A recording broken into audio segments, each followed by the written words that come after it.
하나님의 말씀은 나훔 제1장 2절과 3절을 읽고요, 그리고 14절과 15절을 읽겠습니다. 나훔 1장 2절과 3절 그리고 14절과 15절입니다.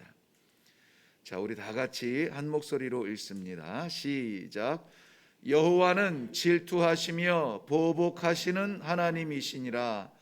여호와는 보복하시며 진노하시되 자기를 거스르는 자에게 여호와는 보복하시며 자기를 대적하는 자에게 진노를 품으시며 여호와는 노하기를 더디하시며 권능이 크시며 벌 받을 자를 결코 내버려 두지 아니하시느니라.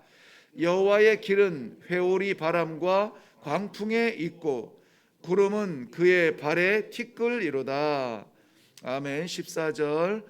나 여호와가 내게 대하여 명령하였나니 내 이름이 다시는 전파되지 않을 것이라.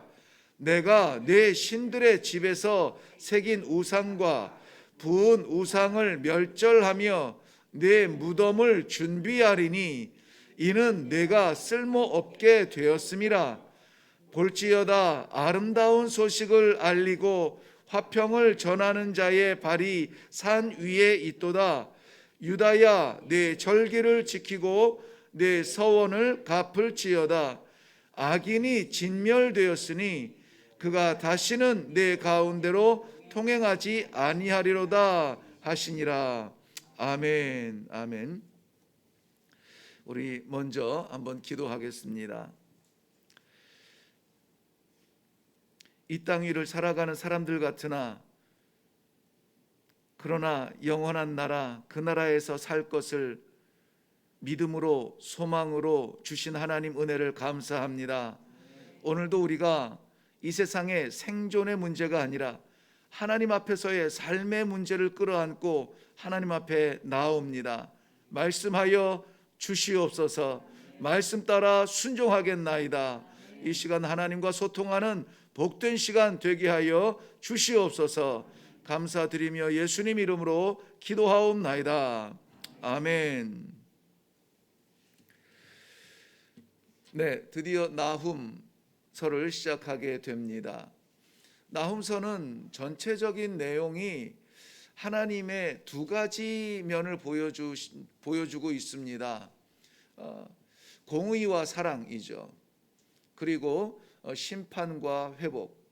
공의로 치자면 심판의 길이지만 사랑의 길을 따라 약속을 따라서 회복시켜 주시는 하나님의 말씀이 아주 압축적으로 기록이 되어져 있습니다. 오늘 그 1장에서 제가 묵상하면서 우리 성도님들과 함께 나누고 싶은 것은 우리는 어떤 삶을 사는가 하는 것입니다.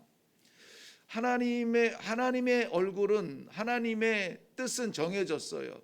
다 압니다. 하나님의 공의로 인한 심판이냐, 하나님의 사랑으로 인한 회복과 구원이냐 하는 것이에요. 하나님은 회전하는 그림자도 없으세요. 정해졌습니다. 그렇다면은 문제는 뭡니까? 내가 그 앞에서 어떤 존재냐 하는 것입니다. 성경에서 오늘 나타나는 세 가지 삶이 있습니다. 하나는 하나님 앞에, 그 공의 앞에 서서 심판을 받는 사람들인데요.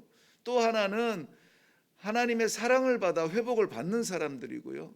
또 하나는 그 회복을 받았음에도 불구하고 그렇게 살지 못하는 사람들에게 이 소식을 알리는 사람들입니다.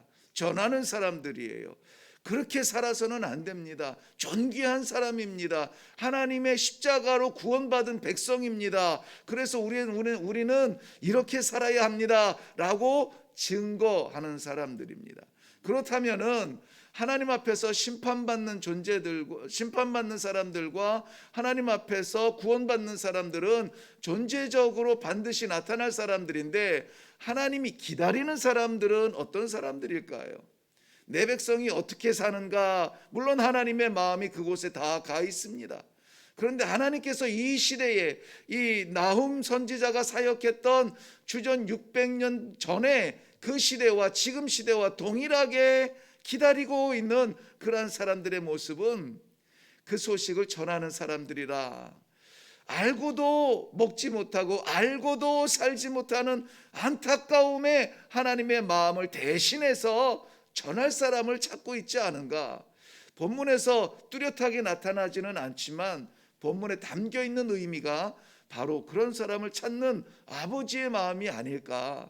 그렇기 때문에 심판에 대하여서 그렇게 엄하게 말씀하시고 또 구원에 대해서 그렇게 소망을 갖고 말씀하시지 않으시는가 하는 것을 좀 보게 됩니다. 오늘 잠시 말씀을 묵상할 때에 우리의 삶을 한번 돌아보시고 어떤 삶을 살고 있는가, 하나님께서 하나님 앞에 쓰임 받을 때에 우리는 어떤 삶을 살아야 하는가 하는 이 하루에 대한 우리의 결단들이 일어나는 시간이 되시기를 주님의 이름으로 축원합니다. 나훔이라고 하는 그 이름의 뜻은 위로라는 뜻입니다. 위로자. 어떤 사람들에게 위로가 필요할까? 많은 것을 쥐고 승리하고 이겼다 하는 사람들에게 위로가 필요할까? 억울하게 짓밟히고 하나님께서 주신 기회들을 살아내지 못하는 그런 사람들에게 위로가 필요할까? 오늘 나훔 선지자를 하나님께서 보내주시어서 위로하시고 싶은 내용들이 있는 것을 우리가 볼 수가 있습니다. 오늘 1절 말씀 가볼까요? 그런데 그 위로자 나훔을 통하여서 하나님께서 하시는 말씀은 니느웨에 대한 경고, 이렇게 하고 있습니다. 니느웨에 대한 경고라. 니느웨는 우리가 불과 얼마 전에 살펴보았지만은 요나서를 통하여서 이미 하나님께서 심판을 작정하셨으나 저들의 회개를 통하여서 심판을 거두신 그 땅이 바로 니느웨 성이에요.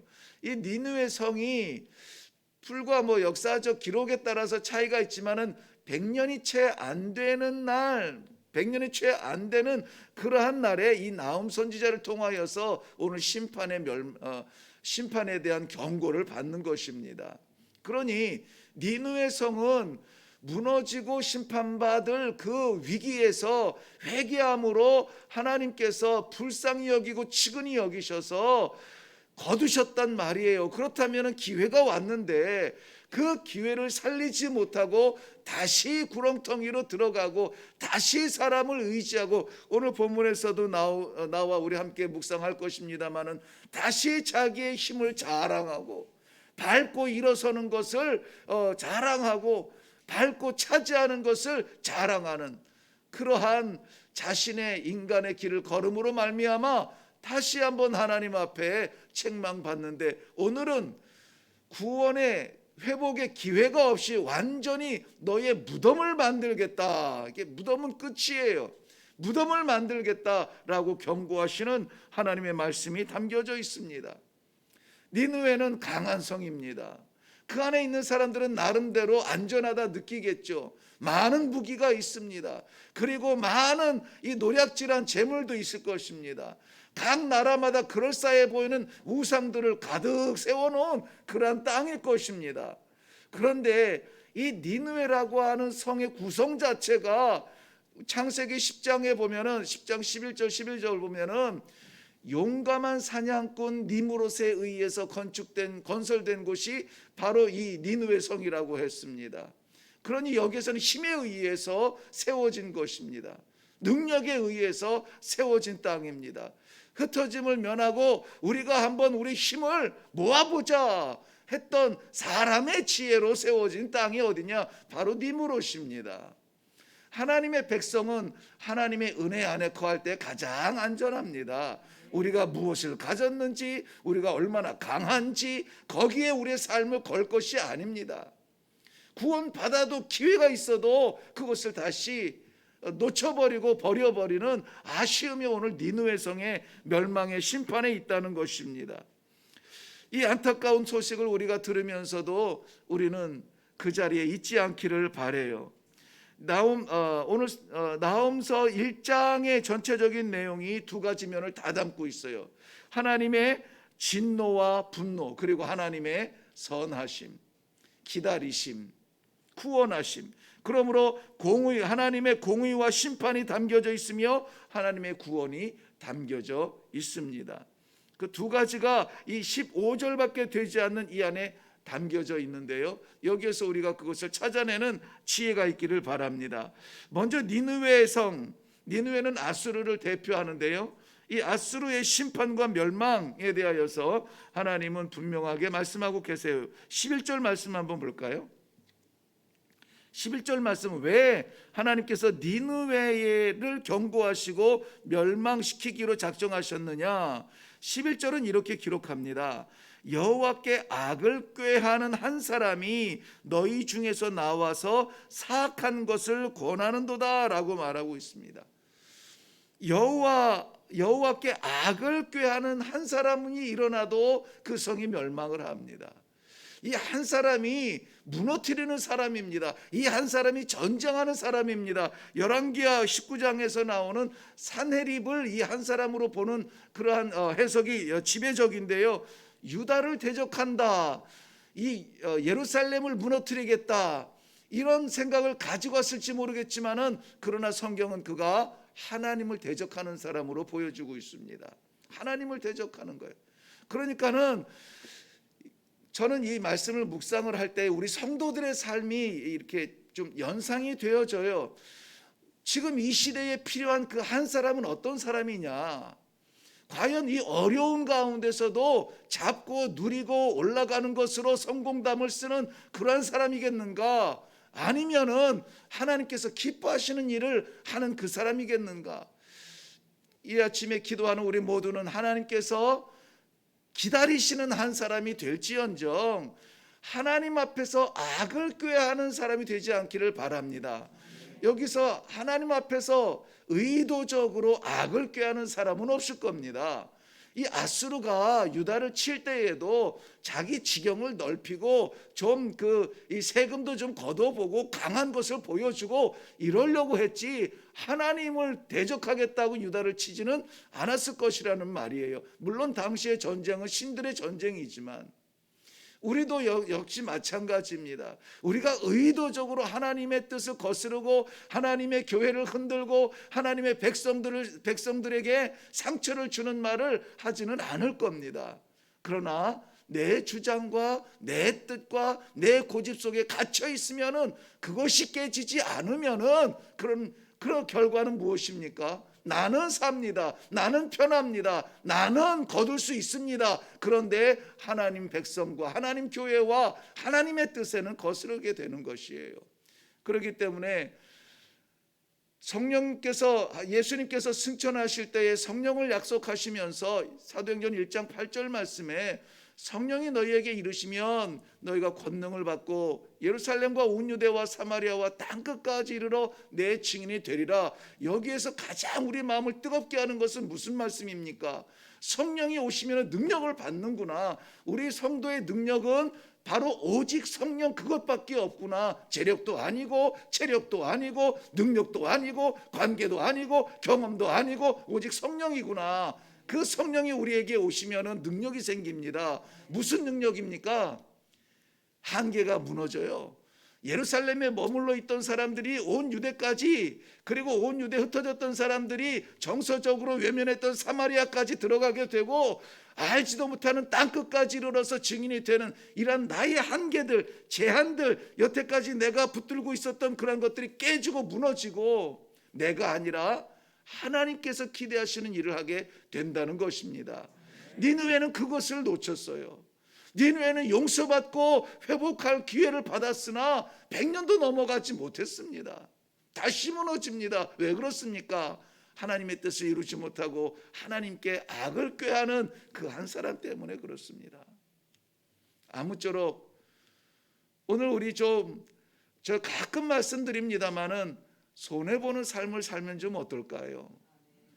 내가 좀 힘들고 내가 좀 빼앗기는 것 같고 내가 손해보는 것 같은데 하나님께서 품게 하시는 그 영혼을 위해서 기도하는 마음으로 살리는 사람이 되면 어떨까요?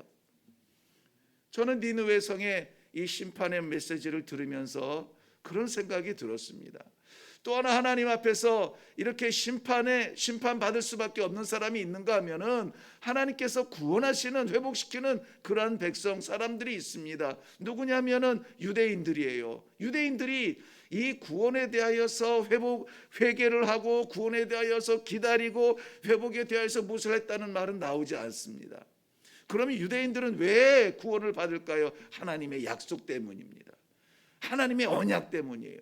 당장에 손에 잡지는 못했습니다. 아직도 여전히 어려울 겁니다. 그런데 오늘 이 말씀에 보면은 너희는 절기를 지켜라, 너희는 계명을 지키라. 무슨 말입니까? 절기를 지킬 수 있는 상황이 될 것이다. 계명을 지킬 수 있는 기회가 올 것이다. 그때에 어떻게 할 것이냐 하는 것입니다. 오늘 이 백성들 가운데 유대 백성들 가운데에서 자격 있는 사람들은 없으나 하나님께서 약속하셨기 때문에 구원하신 백성들, 하나님께서 정하셨기 때문에 살리시는 백성들, 유대인들이에요. 그런데 오늘 이 말씀의 결론처럼 제가 꼭 이 말씀은 나눠야 되겠다 기다렸던 말씀이 무엇이냐, 본문에서 정확하게 말씀하지는 않지만은 15절 말씀 보면 볼지어다 아름다운 소식을 알리고 화평을 전하는 자의 발이 산 위에 있도다라고 말씀하고 있어요. 이것은 이사야서 52장 7절 말씀에 비슷한 내용으로 기록되어져 있습니다. 좋은 소식을 가져오며 평화를 공포하며 좋은 소식을 전하는 너는 내 하나님이 통치하신다. 이 내 하나님이 통치하신다라는 멋지고 좋은 소식을 가져오는 그 발이, 산을 넘는 발을 하나님께서는 귀하다, 좋은 발이다, 기다리던 발이다, 삶이다 라고 말씀해 주고 있는 거예요. 성경에서는 감탄을 하고 있습니다. 어찌 그리 아름다운고 그랬어요. 이 좋은 소식을 가지고 산을 넘는 자의 발이 어찌 그리 아름다운고 그랬습니다. 정말 아름답구나 하는 거예요. 산을 넘는 것은 쉬운 일이 아닙니다. 그리고 이 좋은 소식은 전하는 자에게도 좋은 소식이었으나 이 소식을 받는 자에게 좋은 소식이에요.